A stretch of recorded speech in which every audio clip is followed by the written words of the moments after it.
Hello, welcome back to Sammy's Fab Shop, and I just wanted to show what I got going on today with the little blue truck. It's been a while, a few months since I've really put in some serious work into it, so I was thinking about it and thinking about what should I work on next. So for those of you who've been watching, I've done a lot of stuff underneath, a lot of structural, a lot of fab stuff.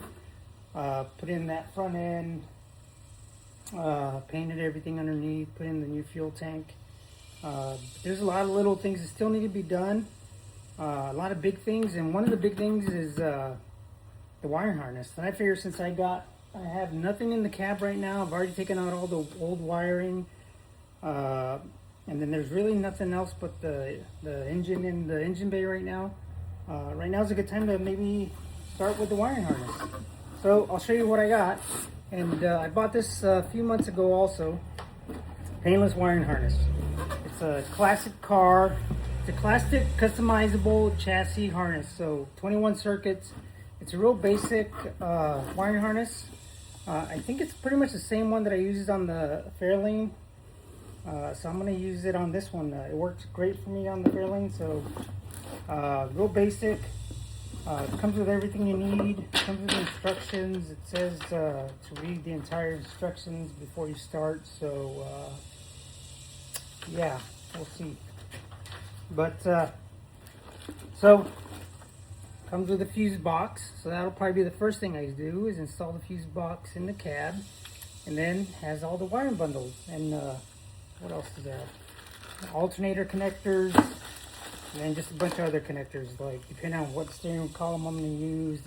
Most of these will be like for steering column, things like that. Comes with a little bracket to help attach it to the steering column. Cool sticker, of course, so I can let everybody know that that's what I used. And some connectors. But I'll tell you how these things work.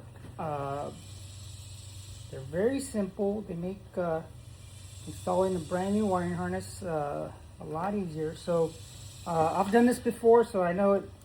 I have a pretty good idea of what I'm doing. So for those of you who have never installed a wire harness before, it's a lot easier because this truck, I took just the entire wire harness out. I'm not trying to piece it together or anything like that. This is the whole bundle. So what I'm doing here is I'm kind of taking it apart. So I'll show you. Let's see.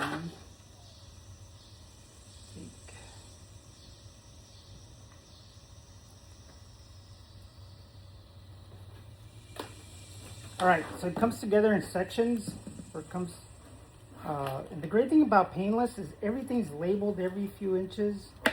So it's not only is it labeled like what part of the vehicle it's going to go to, but it's got arrows. It's real simple to understand. So think of this as the heart of your wiring harness, right? And what you're going to have a bundle that goes to the engine bay. You're going to have bundles that go to the lights, a bundle that goes to the dash, and then a small bundle that goes to your ignition system. But that's it. And I'm sure these are the different bundles. Let's take a look. I'll let you know real quick what this one is. So this is going to be your lights. And then this bundle,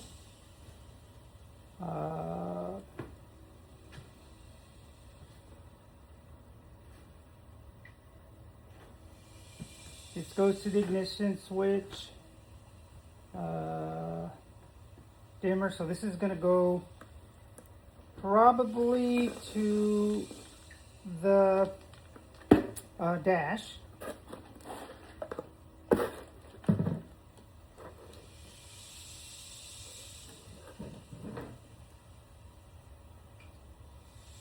And then this one has your front lights and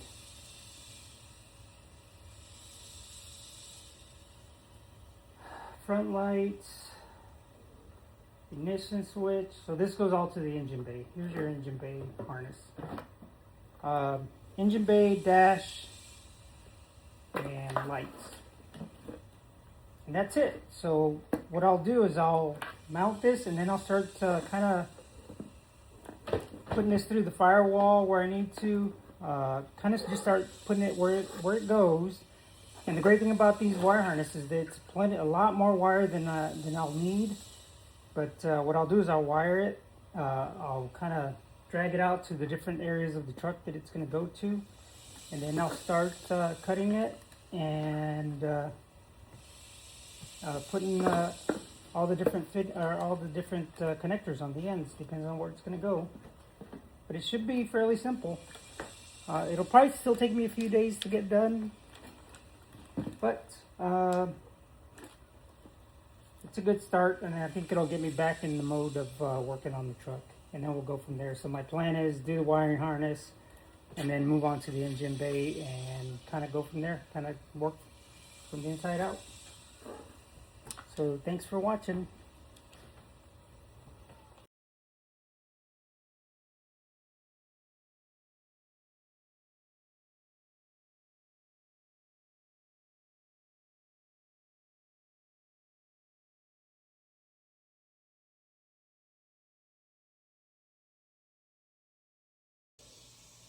All right, so as you can see, I've already got the engine bay bundle through the access hole.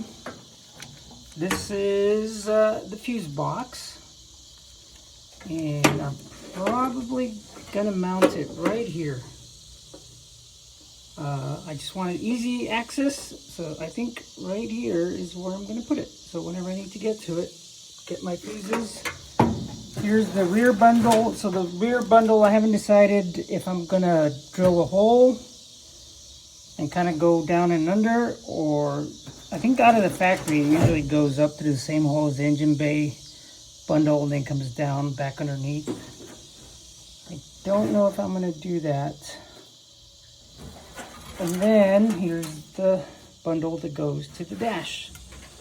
And you can see I left some of the wires that go to the dash. These are mostly just the lights, full relay. No, I'll just deal with that when I get there. But not that many wires left. And then you can see what I did up here. So I got the lights, horn, and radiator fan separated out. These two, I'm not real sure. It says Terminator, so we'll figure those out later. These are for the wiper motor. And these are all the ones that actually go to the engine. So it's going to have like the temperature sensor, the coil, starter solenoid, stuff like that. And then that's it. So, but you see all the wires that come with it, and they put way more wires than you need, which is great. But I'll start cutting them to length as soon as I figure out where they're all going to go. Of course, that big red one there, battery. But yeah, as you can see, if you've done this before, if you know the basic concept of where all the wires go to a vehicle, they actually make it pretty easy. And that's it. That's going to be all the wires I need.